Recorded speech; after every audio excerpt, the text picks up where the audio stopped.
Ok. Então, boa noite novamente aí, pessoal. A professora Fernanda Diniz não vai poder participar hoje, mas ela me falou sobre um conhecido dela que tem um projeto que trabalha com pessoas LGBTQIA+, em situação de prisão. Parece que ele já tem uma experiência com algumas coisas que ele já faz. Eu mandei até uma mensagem para ele agora há pouco, para ele me falar um pouco mais, com um pouco mais de detalhamento, o que que é exatamente que ele faz, mas me parece uma parceria interessante. Boa noite aí, Lucas, chegou agora. Além disso, eu conversei hoje com a Idelma, que é uma advogada que fez parte da comissão da diversidade na última gestão e agora está numa outra comissão, e ela me passou um relatório da visita que eles fizeram ano passado lá na Jason Albergaria, que é o presídio de Bicas, né, onde tem a ala LGBT, falando dos problemas relatados pelos presos lá sobre acesso a medicamentos, a questão das doenças. Como eu falei para vocês, eles têm um problema muito sério com o aumento do número de suicídios.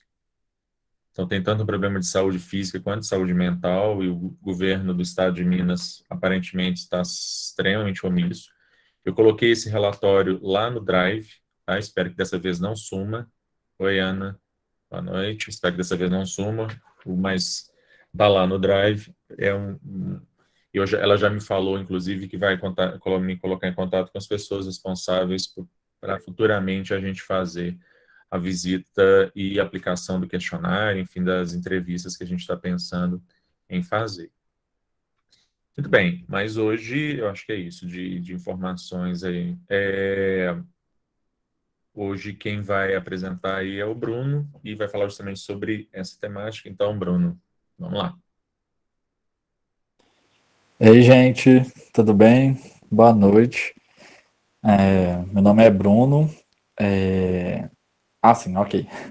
Eu sou mestrando, né, do mestrado de Direito da UFOP, meu orientador é o professor Alexandre, e a gente vai.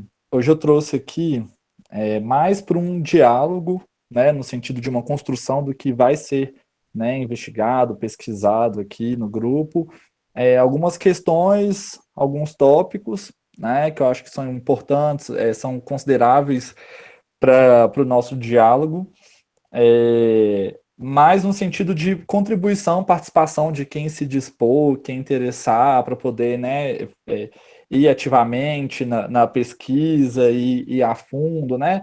Também tem outros segmentos aqui no grupo de pesquisa, mas nesse em específico eu estou, né, assim, um pouco mais à frente, mas é para todo mundo participar, quem tiver sugestão, em especial se tiver alguém que criminalista que possa contribuir com uma visão mais da perspectiva criminal, embora, né, tenha um olhar mais constitucional, direitos humanos, mas também, né, de uma prática na advocacia criminal também, é importante. Então eu fiz uma apresentação simples, nada demais, não, eu acho importante, mais do que eu vim aqui ficar passando slide para apresentar conteúdo, é que vocês participem, contribuam, façam questionamento, a gente pensa, elabora, porque é isso aqui, né? A gente está criando hipóteses a partir de um olhar empírico, de algum levantamento de dado, para eventualmente chegar numa pesquisa, né? Então, de verdade, eu quero que vocês comentem, participem, falem, enfim, tá? Eu vou apresentar aqui, vou ligar aqui, peraí. E só para dizer, enquanto está abrindo aí, que hoje é um começo dessa discussão, né? Isso é um É, tema, na verdade, a gente vai se dedicar aí em algumas reuniões. Hoje é uhum. uma apresentação geral aí sobre o tamanho do problema, enfim, alguns desafios que a gente tem em torno disso. Sim, total, por isso que eu tô falando, nem é que, nem vou tentar exaurir, tanto que uma das proposições é o levantamento de fato, de arcabouço jurídico, teórico, pesquisa empírica, pesquisa semi-estruturada, então, sim, aqui é mais um aparato geral do que a gente tem, a gente já viu bastante coisa, né, só uma coisa, eu vou abrir aqui, mas eu não vou ver vocês, tá? Então, só para, né, ficarem cientes aí. É, então, assim, é mais no sentido da gente construir algo aqui para a gente pensar junto, do que, de fato, uma determinação do que é para ser, enfim. Então, isso é uma das vertentes aqui do grupo, né, do grupo de pesquisa, direito e saúde LGBTQIA+.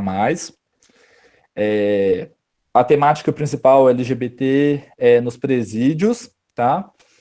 E aqui eu separei por alguns tópicos específicos, são interessantes a gente apresentar, abordar, para surgirem as questões para pesquisa, para o que a gente vai investigar, inclusão de questões. E eu pensei em separar sobre duas perspectivas. Uma sob uma perspectiva geral da condição dos presídios, que já é muito precária, né? Porque do que eu pesquisei, dos levantamentos que eu fiz, inclusive no próprio artigo que eu mostrei, né, pedi, né, assim, indiquei de leitura lá, fala sobre isso. A situação já é degradante para a população heterocis, e já é uma situação muito degradante.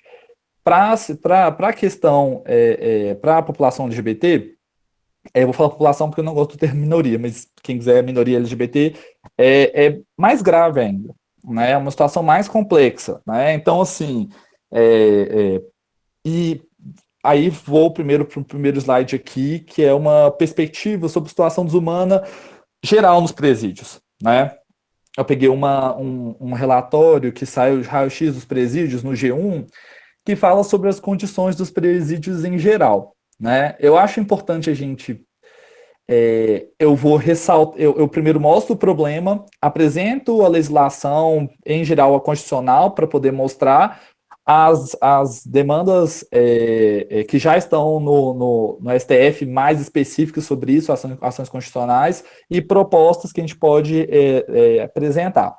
Então, nesse primeiro momento da gente entender a condição desumana nos presídios, eu quis pegar relatos específicos de como estão os presídios e do que a gente tem conhecimento em si. E é importante a gente falar isso, que isso seja dito, porque a gente não está falando de uma situação média ou ruim, é uma situação muito precária, muito precária.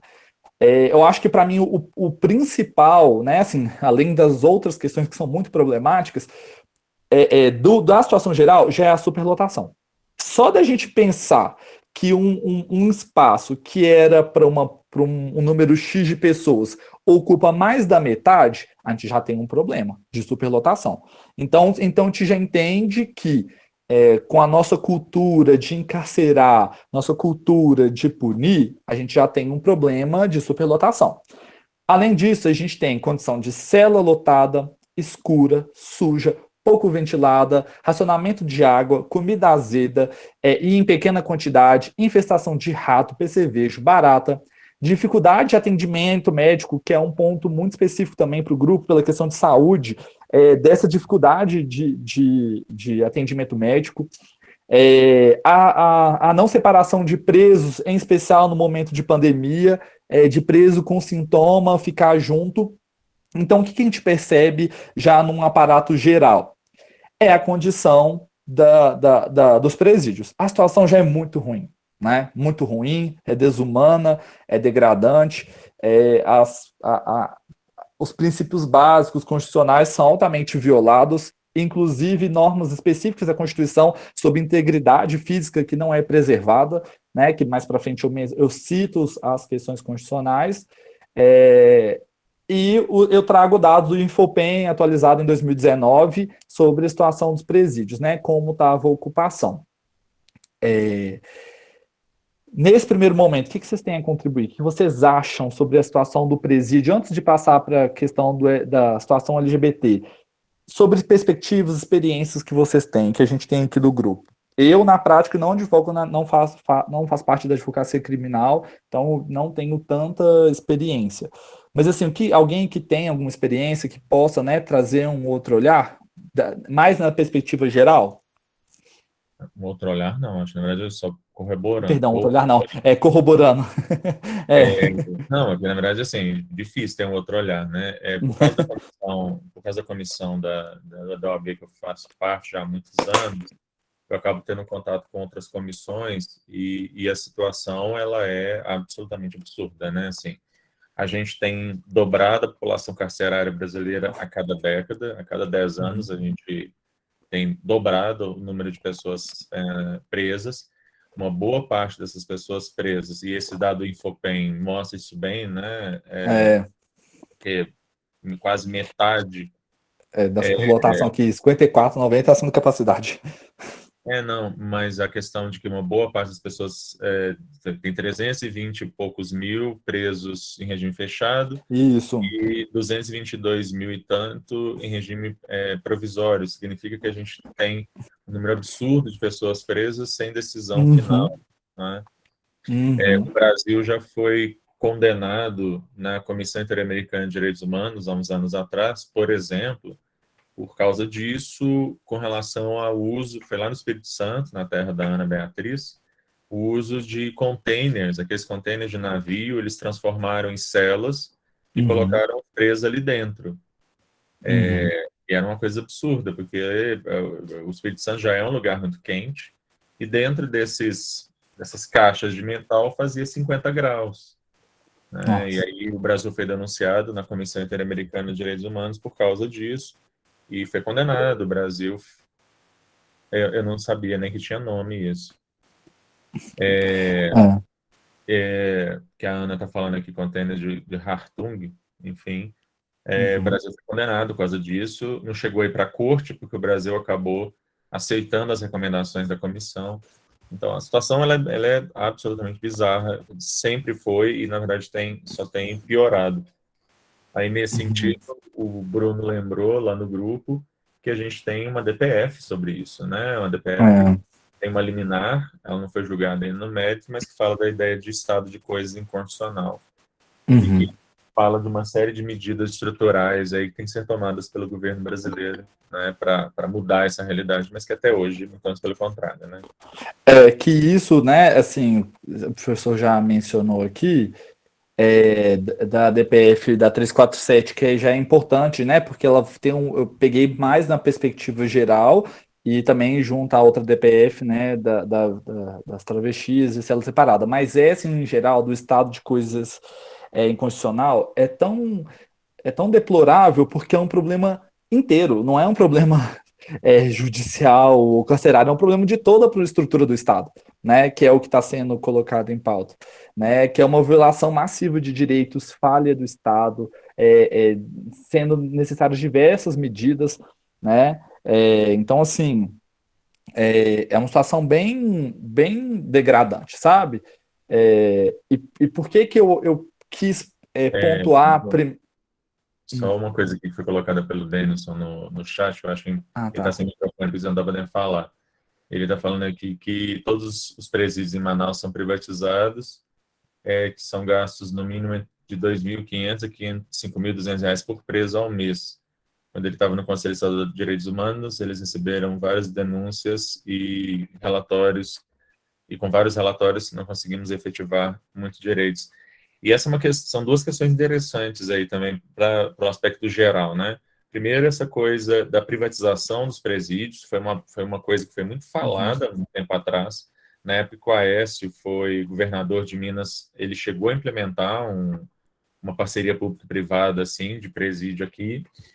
É um modelo absolutamente fracassado nos Estados Unidos. Vários presídios que foram privatizados nos Estados Unidos foram devolvidos, justamente por causa de denúncias de corrupção, enfim, uma série de problemas, até porque você ganha pelo número de presos, então quanto mais presos, maior lucro, né?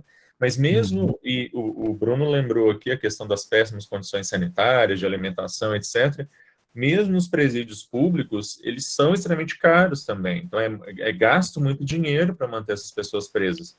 É gasto dinheiro, mas é mal gasto, né? Por tudo que a gente percebe. Então, na verdade, a gente gasta muito e gasta muito mal com relação a isso. A Ana está falando aqui. Ah, tá. Hartung era o governador.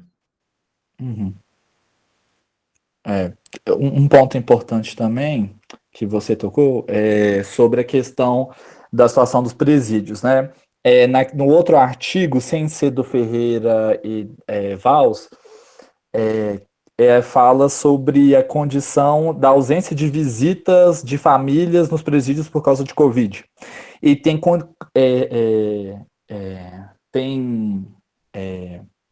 insumos que a família leva e que foi, pela situação da pandemia, não pôde levar. Sabonete, escova de dente, pasta de dente, kit básico de higiene, né, mínimo, né? Então, assim, e que ficou privado, e também pela ausência de informação, não se sabia a real situação.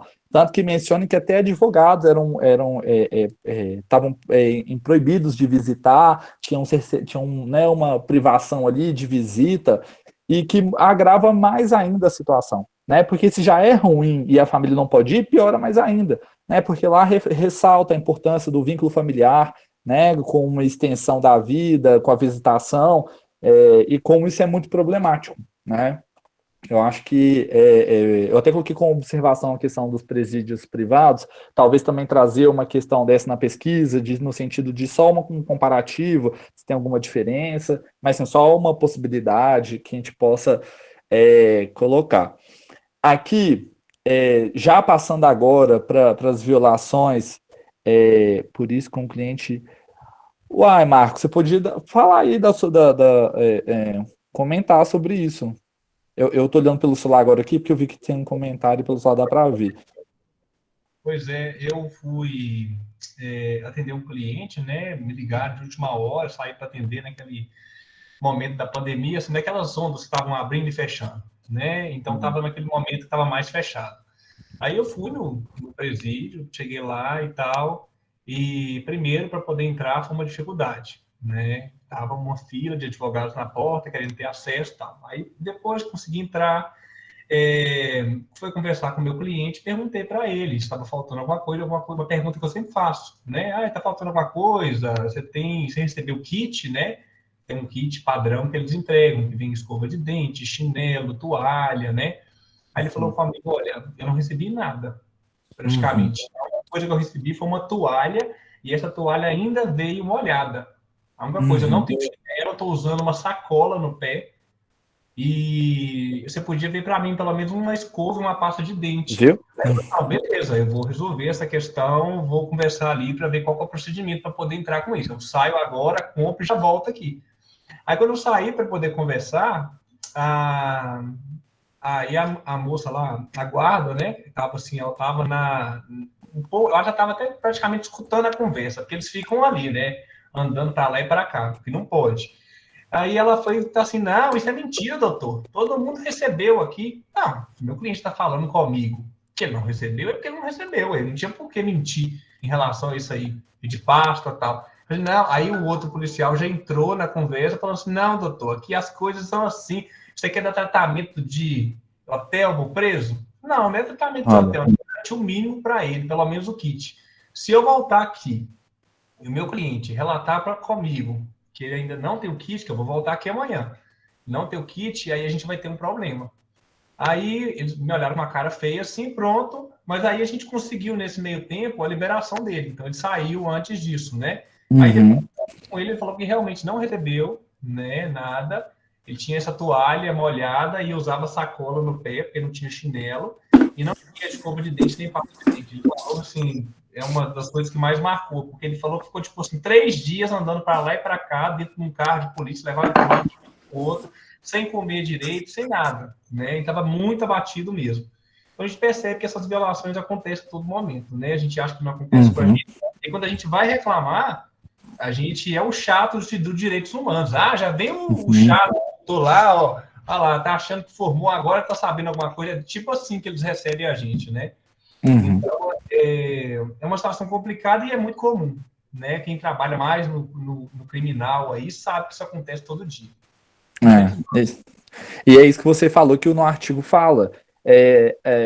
A pandemia agravou mais ainda a situação desumana porque não se dão itens básicos de higiene, de cuidado pessoal básico, banho, coisa simples. Tanto que eu assisti um documentário, nem dava para colocar aqui, eu posso até indicar, que é mais sobre a questão geral dos presídios.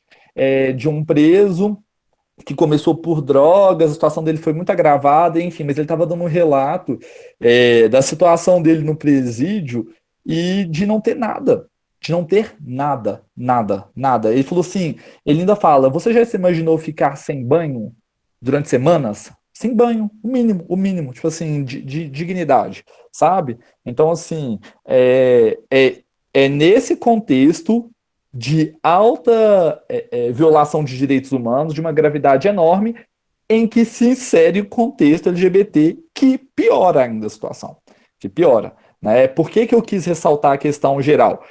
Porque a situação geral já é muito ruim, já é tudo muito ruim. Né? O Marcos acabou de dar o exemplo disso. Né? Então, por que eu quis fazer esse recorte para demonstrar, dar a entonação devida da gravidade do problema? Né? Então, por isso que eu falo, a situação desumana agravada para LGBTQIA+. Né? Eu coloquei duas notícias, uma que até foi colocada no grupo, em Araporanga, né, norte do Paraná, uma mulher transexual foi presa por roubo, encaminhada à cadeia pública em uma unidade masculina e teve seu cabelo raspado. É, é, é tão absurdo a quantidade de violações e ela se agrava tanto com a questão da população LGBTQIA+, que se torna urgente, para além das demandas básicas, do existir dessas pessoas. Né? Porque não é só a integridade física, é o existir. Não tem integridade física e nem pode existir, nem pode ser quem é. Né? E a outra também era sobre saúde mental, que contribui também um pouco com a outra linha, né, aqui do grupo, da questão de saúde mental de LGBTs, que é o suicídio, né, o extermínio. Em Minas Gerais, teve um comparativo aqui que eu peguei de uma notícia do estado de Minas, em que foram registradas 22 mortes em 2020 de autoextermínio e 18 nos 7 primeiros meses, né, em comparativo. E a gente está falando de uma população já menor encarcerada, né, em comparativo com maior. Então parece que é um número pequeno, só 18, mas se você comparar com a população LGBT, é um grande número. Né? E a gente está falando de suicídio, a gente não está falando de uma coisa só pela doença, está falando de um agravamento de saúde mental que não é dada a devida assistência nos presídios. Né? Eu peguei isso. Com relação à questão do cabelo e tal. E essa é uma coisa maluca, porque já há uma resolução do Conselho Nacional de Política Penitenciária, junto lá com o Conselho Nacional de Políticas de Combate à Discriminação, de 2014, já falando sobre isso. Isso foi reforçado em 2020 por um provimento do CNJ, 2019, por um provimento do CNJ, e depois atualizado em 2020, falando que pessoas trans têm direito de usar o vestimento, cabelo, etc., de acordo com a sua identidade, tal, tal, tal. E, enfim, parece que não existe, né? Fica lá o provimento do CNJ, mas na prática as coisas continuam. Não sei se vocês se lembram, uns anos atrás, de uma mulher trans que foi presa e teve muita violência contra ela, inclusive pela polícia. Eu estou tentando lembrar agora onde que foi, quem foi, mas assim, cenas bizarras dela sendo cortado o cabelo, dela apanhando o rosto dela todo inchado de soco que ela levou e tal. Não sei se vocês lembram desse caso. Né? Então, assim, é disso que a gente está falando.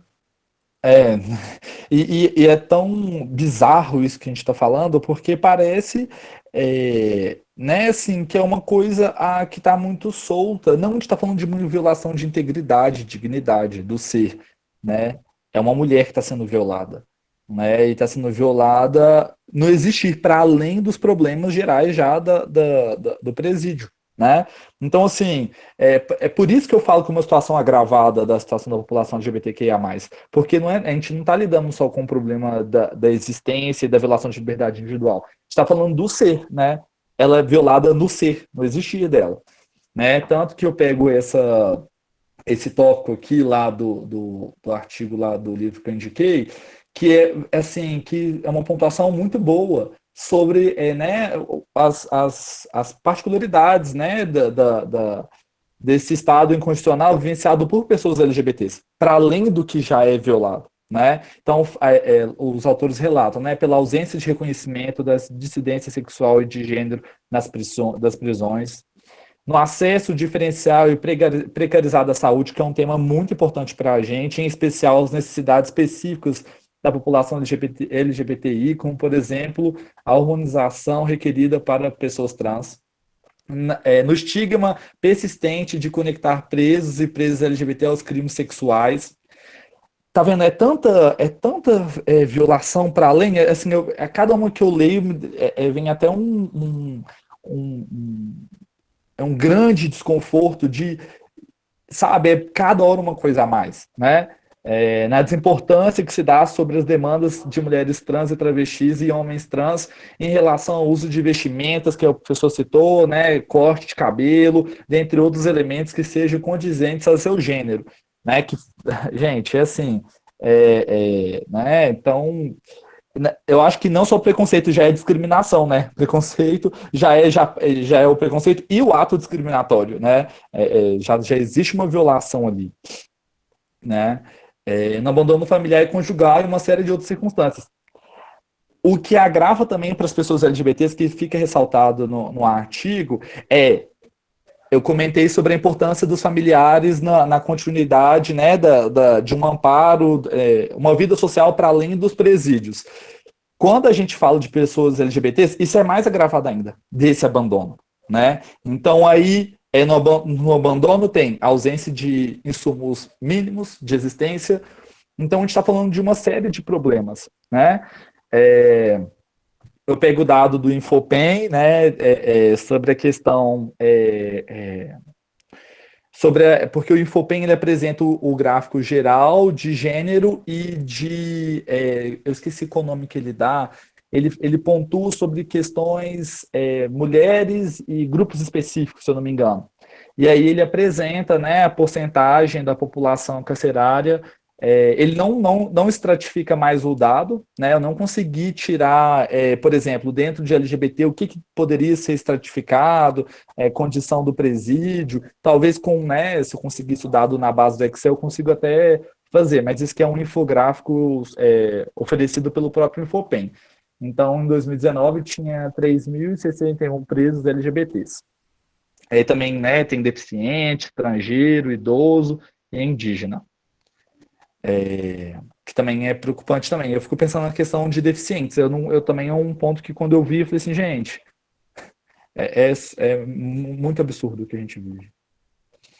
Bom, para além dos artigos principais, né, de dignidade, de pessoa humana, eu quis trazer artigos específicos da Constituição de 88 sobre condição da pena. Né, específico da pena, além das violações constitucionais, dignidade da pessoa, de violações específicas, eu quis trazer esse aqui porque a gente não está falando só, porque pode parecer que as violações de direitos são incumbidas só no princípio de dignidade. Não, existe uma regra constitucional que garante que não tem que ter trabalho forçado, banimento, cruel e coisa que está acontecendo. Né? A pena será cumprida em estabelecimentos distintos de acordo com a natureza de delito, a idade e o sexo do apenado. Não é o que aconteceu, que a gente viu agora, violação constitucional. A gente viu isso agora. A mulher trans foi parar no presídio masculino, cabelo raspado. Né? Então, situação cruel e não está no sistema correto. E assegurar também aos presos respeito à integridade física e moral. Que isso aqui não existe, isso aqui é de mentira, está pró forma na Constituição. Porque se a gente for trazer para a realidade, não é assegurada a integridade física e moral. Né? Eu quis trazer esse olhar constitucional para além da lei de execução penal, que fala sobre questão de saúde, que ela pontua, que também é muito importante, né?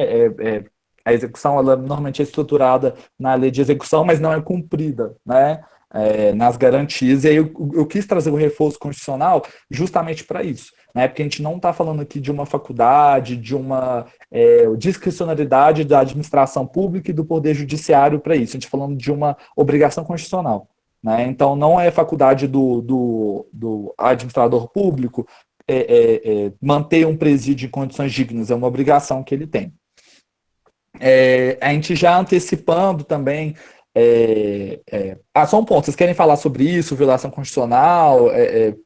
Alguém quer comentar? Eu acho importante a gente, né, propor aqui, né, para além só de repassar aqui as informações. Tá tranquilo? Então vamos lá. Por que que eu trouxe essas duas ADPFs aqui, né? Tanto de estado constitucional, tanto do julgamento para a cela separada de mulheres trans e travestis. Cela não, área separada. Porque a gente está falando de ação constitucional que está prevendo, né, tentando né, se reafirmar no judiciário essa condição, em especial a de estado de coisa constitucional, ela fala de uma violação conjunta dos poderes, né, não é uma violação individual. Então, isso para mim é o que fica reforçado que é um problema estrutural, não é um problema específico do cárcere, é um problema das condições da sociedade, condição socioeconômica, condição de ausência do aparato estatal. Eu tinha visto, eu não lembro quem falou isso, não sei se foi Darcy, não sei quem, não lembro qual o autor que falou, que se a gente não construísse escolas, a gente teria que, daqui a 20 anos, construir presídio, né? Que é o que acontece. Então, assim, essas duas ADPFs lidam de temas, esse específico, né, na questão LGBT para as travestis, né, mulheres trans e travestis, sobre escolher qual presídio vai cumprir a pena, né? Então a gente está falando de violação constitucional que está em julgamento no STF para que isso fosse confirmado, né? Assim, não confirmado porque a gente já tem confirmação, mas que fosse determinado atos em que seja obrigado a ter uma mudança, né? Para além de um direito posto constitucionalmente, de uma obrigatoriedade específica, né, dos poderes, tanto do judiciário, administração pública, né, executivo e legislativo também, no que lhe couber. E por fim, eu coloquei também as proposições, né, que a gente pode ter para o grupo, sobre do que fazer, do que pensar. Eu pensei que num aprofundamento da legislação sobre o tema, tanto constitucional quanto infraconstitucional e julgados, levantamento de dados, né, a parte teórica também, obviamente, e a pesquisa semi-estruturada, que o professor já tinha né, cogitado a possibilidade, que nós estamos estruturando aí. É isso. Pensei nisso. Vamos lá. Eu vou abrir para todo mundo falar, mas pode deixar nas proposições, Bruno, Tá. porque acho que a gente pode começar a pensar na Vou parte. até abrir aqui para poder escrever. Tá. Vamos lá, então. Na verdade, não fecha sua apresentação, não. Tá, beleza. Eu queria justamente pegar ali alguns itens do que você falou para poder. Tá. Só deu uma travada aqui, mas Então, pode falar. ou então copie e cola aqui no chat, só para você poder acompanhar, né, também. Sim. Mas vamos lá. Sobre a DPF 527, ou antes disso, sobre a legislação, eu acho que é importante a gente falar sobre estudarmos a lei de execução penal, por exemplo. Uhum. Acho que é importante a gente ter ela clara. Uhum. A questão dessas resoluções do Conselho Nacional de Política Criminal e Penitenciária, a questão dos provimentos, dos dois provimentos do CNJ, a versão original e a versão revista. Essas resoluções, elas não falam diretamente sobre a questão de saúde, mas elas traçam aí alguns paralelos, algumas coisas que você precisa ter quando você está falando de encarceramento de pessoas LGBT, de especificidades do encarceramento de pessoas LGBT, QIA+, enfim. Eu acho que com relação à legislação, a gente precisa fazer um comparativo dessa resolução do Conselho, mais os provimentos do CNJ, com a Política Nacional de Saúde Integral LGBT, que é uma política criada pelo Ministério, uma portaria do Ministério da Saúde, que fez 10 anos no final do ano passado. Isso com relação à legislação.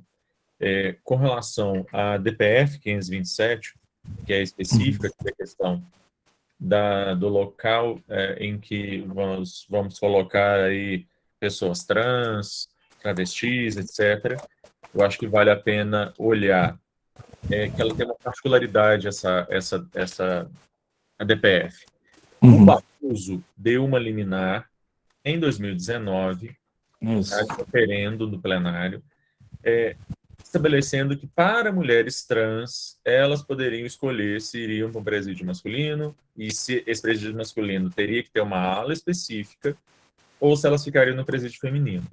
A partir disso, houve um debate, inclusive na audiência, porque alguns advogados falaram da questão das travestis, e o Barroso, à época, e os ministros da época falaram que, com relação às travestis, a sexualidade delas é mais fluida, enfim, os argumentos bem bizarros, e eles acabaram não concedendo. Foi feito um aditamento à petição inicial dessa DPF para que fosse incluído expressamente, para deixar mais claro, até acho que a petição original já estava clara. Eu conheço esse caso um pouco mais de dentro, eu converso sobre essa petição e essa ação já há um bom tempo com o Paulo Iotti, que é o autor, né? Então, ele fez um aditamento para deixar claro que o pedido dele também abarcaria pessoas, as travestis. E aí, em 2020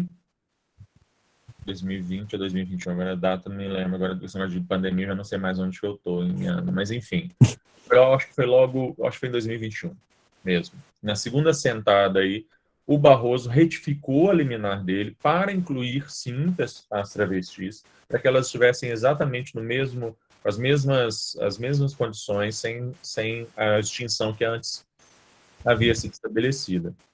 Nesse meio tempo, veio a primeira versão do provimento do CNJ, e agora uma segunda versão que garante toda uma questão aí de direitos de travestis e trans de estarem em presídio de acordo com a sua identidade, terem respeitado a sua identidade, inclusive questão do cabelo, roupas, etc. Eu acho que a análise dessas cautelares, das duas cautelares, eu acho importante. Houve a tentativa no final do ano passado, foi 2021 mesmo, foi no final do ano passado, o Barroso, ele propôs transformar o julgamento liminar em julgamento antecipado de mérito. Alguns ministros votaram com ele, outros votaram contra, o julgamento ficou suspenso, o julgamento está suspenso. Então, a liminar, ela não foi nem referendada, nem cancelada, porque, na verdade, houve a finalização ainda desse julgamento. Vocês vão parando, você viu que o Lewandowski tinha falado que devia ser por provimento do CNJ para poder fazer isso, gente? Parece que ele está em outro país. Pois é, mas na verdade, inclusive, eu acho até que a versão atual do provimento do CNJ, eu acho que ela já é, inclusive, bastante inclusiva nesse sentido, assim. Não, mas eu falo assim, ele queria que não fosse julgada por causa disso. Não, tipo faz assim, o menor sentido. assim, Tá lá para jogar, ele vai se recusar a jogar por quê? Enfim. Então, acho que esse é um ponto. Então, a gente tem a questão da LEP mesmo, fazer a comparação com as questões aí do CNJ e da resolução anterior, a liminar, as duas versões da liminar aí do Barroso, na DPF 527. Eu acho que paralelo a isso, a gente precisa se aprofundar mais, e o livro que o Bruno trouxe, que está lá no Google Drive, eu acho que ele ainda tem muito para a gente explorar ali, né? Então, numa próxima reunião, por exemplo, eu acho que seria interessante a gente pegar um outro capítulo e explorar mais esse livro, para a gente poder, até para a gente poder pensar em outras questões. Então, o que me vem agora com relação a isso, vocês podem também ver o relatório, tá? O pessoal que chegou depois aí, lá no comecinho, eu falei que lá no Google Drive tem um relatório feito pela Idelma, que é uma advogada conhecida minha, da visita dela à Jason Albergaria, que é o presídio que tem a ala LGBT aqui na região metropolitana de Belo Horizonte, e as coisas que elas estão descrevendo ali de relatos das próprias pessoas presas ali são bizarros, de coisas que eu lembro que eu já tinha visto, deles fracionando o medicamento para HIV, por exemplo. Tá Eu vi certo? isso também lá. Deles, enfim, questões de saúde bizarras, isso aqui na região metropolitana de Belo Horizonte, que eu acho que a gente vai precisar explorar bastante mais para frente aí. Uhum. Isso do HIV é uma das coisas que eu vi lá, mas a questão de Covid, questão, enfim, de uma Gente, série de outras. Covid, até do artigo fala que o presídio lá do Paraná, ele não queria fazer teste. Só quando deixava lá a pessoa lá. Tipo assim, não fazia teste, deixava a pessoa lá, né, não tirava do presídio e ficava junto. Aí falava que o dado era baixo de contaminação por Covid por falta de teste. Então, assim. Pois é. Então, surreal. Mas, enfim, isso são as minhas primeiras impressões. Vamos ver os demais aí.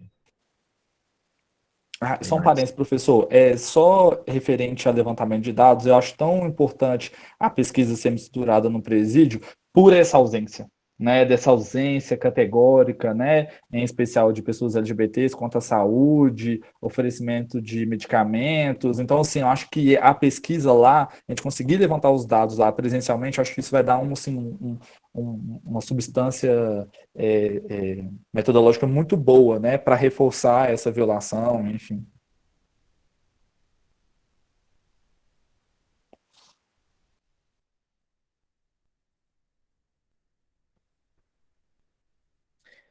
Com relação a essa pesquisa sendo estruturada, então, eu acho que ela é um passo que a gente, para a gente poder formular, inclusive, os itens, as perguntas e tal, a gente precisa primeiro se munir mais de mais elementos. Por isso, é o norte aí para a gente pensar mais para frente, né? Já ir pensando em como é que a gente vai fazer essa pesquisa, o que ela vai ter, Sim. os itens e tal, mas a gente precisa se munir melhor aí de Ah, mais elementos, né?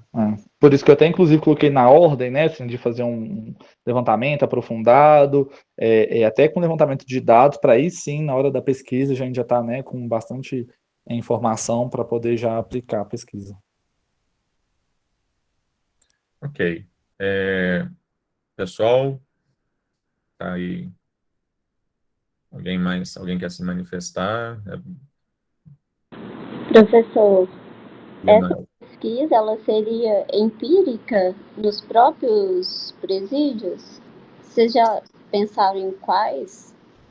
Sim, na verdade é a Jason Albergaria, que fica em São Joaquim de Bicas, aqui na região metropolitana, porque ela tem uma ala LGBT lá dentro.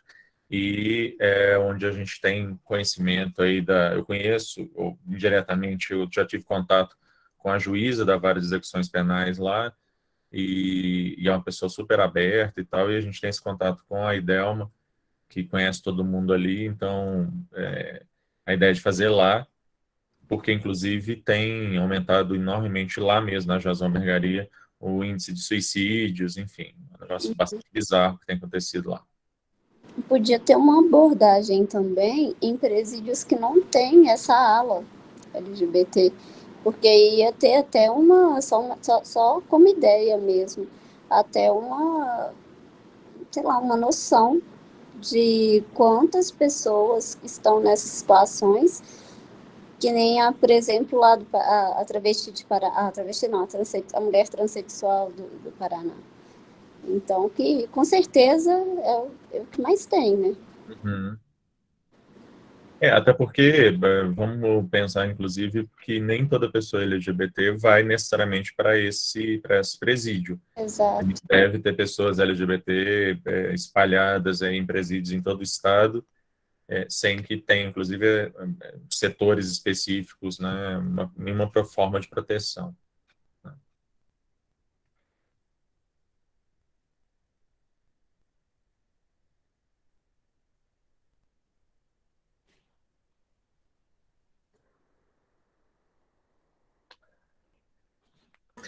Gente, boa noite.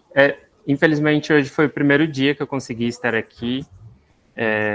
Daí, só uma pergunta, assim, tem alguém da saúde aqui também? Ou é todo mundo do direito? Como que está sendo?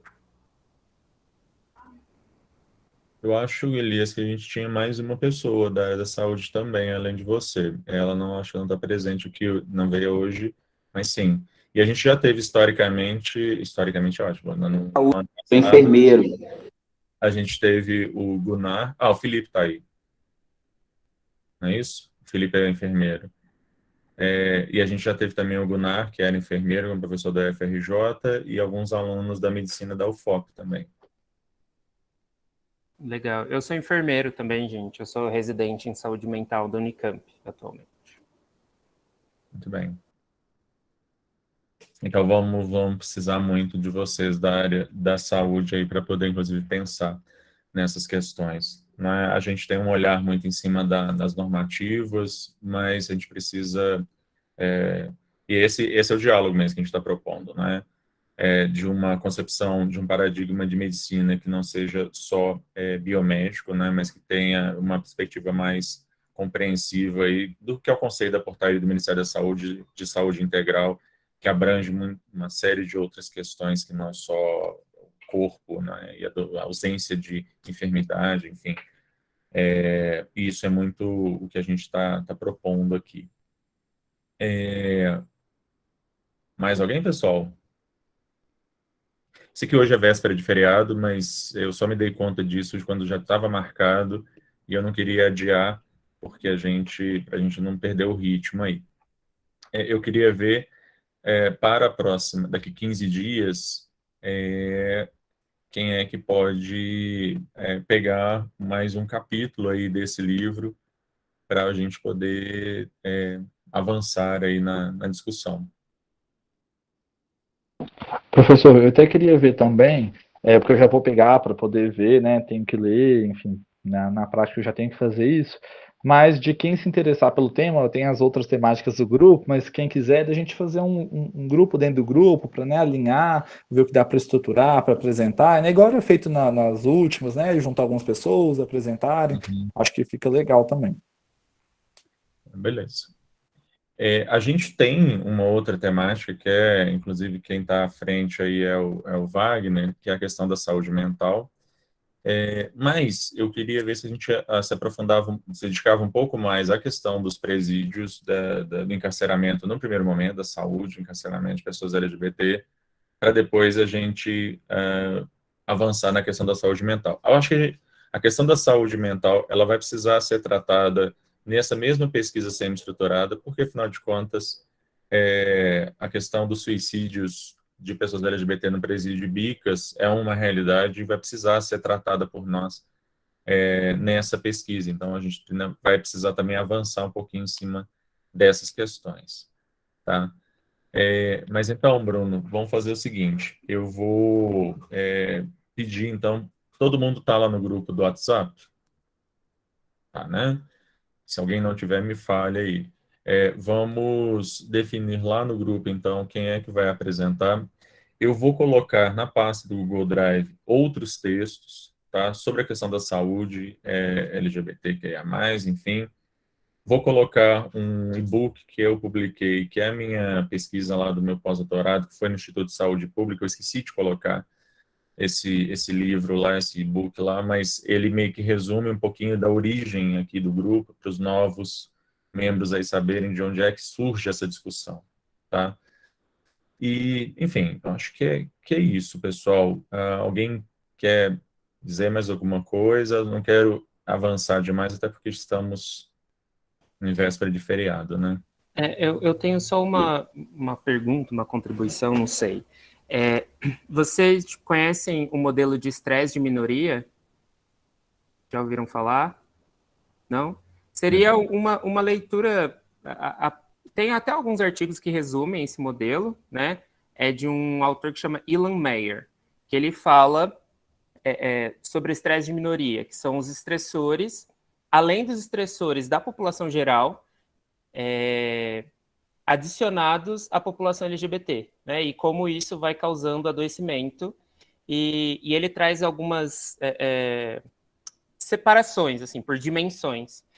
E esse modelo é um bom balizador para a gente pensar o sofrimento da população LGBT, né? Frentes de olhares, assim, né? Não sei, seria algo interessante até para ampliar assim, alguns olhares, e é o que eu uso, é um dos referenciais que eu uso para pensar sofrimento mental das pessoas LGBTQIA+. Então eu posso compartilhar também depois, se vocês quiserem.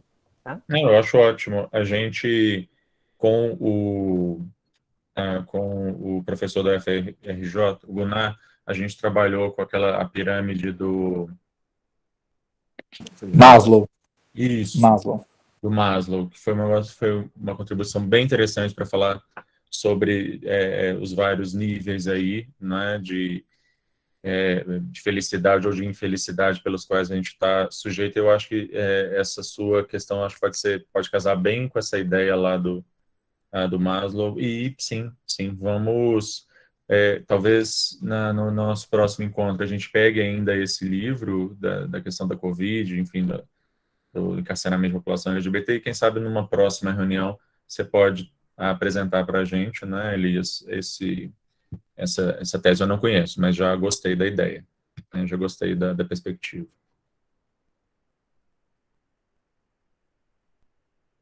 Ok, pessoal?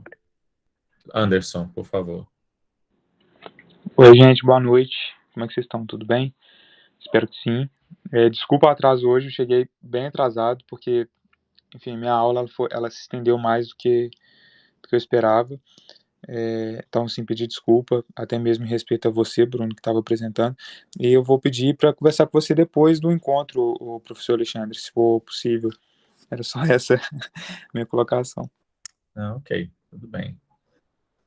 Ok, então, pessoal, vamos definir, então, quem vai ajudar o Bruno aí no nosso próximo encontro lá no grupo do WhatsApp, e vamos continuar as discussões por lá. Obrigado a todo mundo que esteve presente, bom feriado aí para todo mundo. Deixa eu parar de gravar. E daqui 2 semanas, então,